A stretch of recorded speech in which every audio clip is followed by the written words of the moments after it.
Hello à tous, bienvenue dans cette vidéo où on va parler aujourd'hui en fait de Keylight et de setup photo car je pense qu'il est essentiel et qu'on reprenne et qu'on revoie en fait quelque chose qui est clé. Alors, on va parler un petit peu de setup et on va se repositionner un peu quand on est dans notre studio ou dans notre salon, hein, quand, ça dépend là où on est, là où on démarre. On a souvent envie d'aller chercher un, deux, trois, voire cinq flashs pour pouvoir concevoir en fait un setup bien élaboré avec des lumières qui se positionnent au bon endroit. Et je trouve ça excellent comme idée, comme envie en fait d'aller construire avec la lumière. Mais je pense que des fois on veut mettre un peu la charrue avant les bœufs. C'est pour ça que premièrement j'ai toujours tendance à dire revenons à un moment donné à l'essentiel, revenons à la base qui fait que quelque part on arrive à avoir quelque chose d'harmonieux. Cette base, moi je pense toujours au soleil. C'est-à-dire je me dis si je suis en extérieur quelque part je n'ai qu'une seule source de lumière, celle du soleil.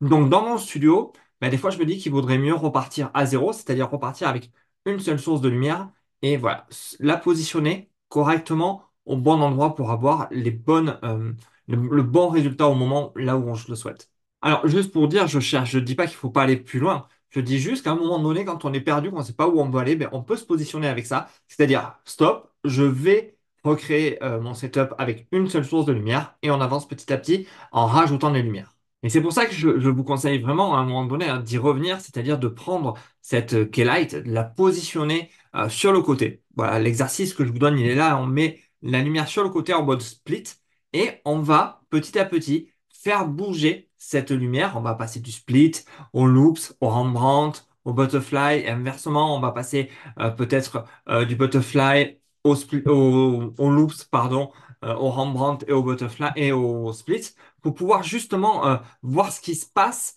quand on fait bouger cette lumière autour du sujet, autour du modèle, pour qu'on ait vraiment les bonnes ombres au bon endroit. Comment après, tout simplement, on va éloigner, mettre peut-être une softbox devant votre flash, rajouter un filtre devant votre flash, un autre drap, ce que vous avez pour pouvoir atténuer la lumière, que les ombres ne soient pas marquées. Qu'est-ce que ça fait avec une seule source? Un Rembrandt avec un flash direct ou avec une softbox, un bol beauté, ce que vous avez, hein, pouvoir autour de cette source, cette unique qu'est Light, pouvoir construire vos photos, vos portraits, et vous allez voir que souvent, et c'est ce que je dis, bien toujours même, je dirais, on arrive à construire de superbes portraits. Allez, je vous redonne là juste l'exercice pour que ça soit clair. Je me suis un peu embrouillé avant. Vous allez prendre un flash, d'accord? Une flash avec une box par exemple devant, et vous allez le mettre sur le côté de votre modèle. Si vous n'avez pas de modèle, vous prenez une chaise, hein. Moi, c'est ce que je conseille toujours de faire. D'ailleurs, hop, je reviens au début une chaise pour pouvoir vous asseoir ou asseoir votre modèle, chaise haute, un trépied pour votre appareil photo qui n'est pas à bouger. Si vous avez un déclencheur, c'est top. Et vous mettez le flash comme ça sur le côté, hop, pour que ça fasse un split. C'est-à-dire éclairé, sombre. Voilà, tout simplement. Vous faites la photo, vous prenez votre flash, vous le bougez un petit peu et vous allez chercher son Rembrandt.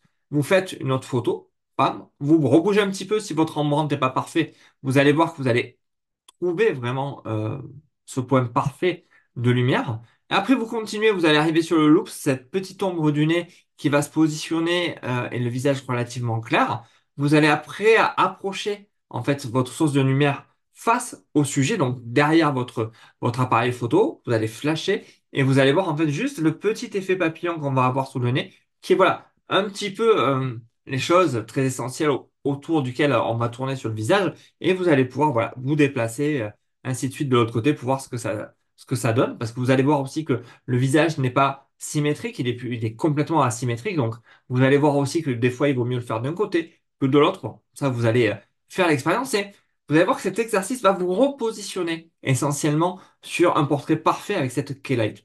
Rien ne vous empêche après de venir positionner une deuxième lumière, je ne vous l'interdis pas. Je vous dis juste que revenez là-dessus, vous allez voir que ça va être vous allez faire vraiment des progrès dans vos portraits et vous allez vraiment, hop, ramener encore vos photos à un autre niveau. Moi, je sais que mais ça m'est arrivé il n'y a pas si longtemps que ça, lors d'un shooting pour une marque de fringues, je n'arrivais plus à concevoir de setup. C'est-à-dire que j'avais dessiné mes setups, j'avais travaillé là-dessus, mais j'arrivais plus à positionner ma lumière correctement. Mais je suis reparti à zéro, j'ai tout éteint, j'ai tout poussé. J'ai pris ma source principale, ma keylight, je l'ai positionnée, et petit à petit, je suis revenu derrière rajouter des lumières pour pouvoir mettre le vêtement en valeur. Mais c'est tout. C'est que la Light, cette lumière principale, pour le portrait, il faut la travailler, la retravailler, la tester, et vous allez voir que plus vous allez y mettre du cœur et y mettre de la répétition, vous allez le faire, refaire, refaire, plus elle sera parfaite. Voilà ce que je voulais dire pour cette vidéo. Si vous le souhaitez, ben, faites l'exercice. Prenez rendez-vous en dessous via mon agenda et venez avec les photos justement de ce shooting. On pourra en parler, voir ce qui va, voir ce qui va pas. Est-ce que vous avez mis votre lumière suffisamment haute pour que le point chaud se situe au niveau du front à peu près? Est-ce que vous avez bien positionné tout ça? Est-ce que voilà, vous avez trouvé chaque étape? Voir comment ça se passe et ça serait sympa qu'on en parle ensemble. Donc n'hésitez pas, voilà, pour la semaine prochaine, je crois qu'il y a 5 créneaux qui s'ouvrent sur l'agenda. Alors vous allez voir, il y a plusieurs dates, plusieurs heures, mais une fois que les 5 créneaux sont positionnés, pam, ça se coupe. Et voilà, on pourra parler ensemble de ben, vos photos. Si vous en avez d'autres que vous voulez changer, n'hésitez pas à venir avec. Mais l'idée même, c'est qu'on puisse ensemble partager autour de cet exercice. Alors s'il vous plaît, tentez l'exercice et on se retrouve ensemble pour en parler avec les rendez-vous que vous avez en dessous. Allez, je vous dis à très vite. Au revoir.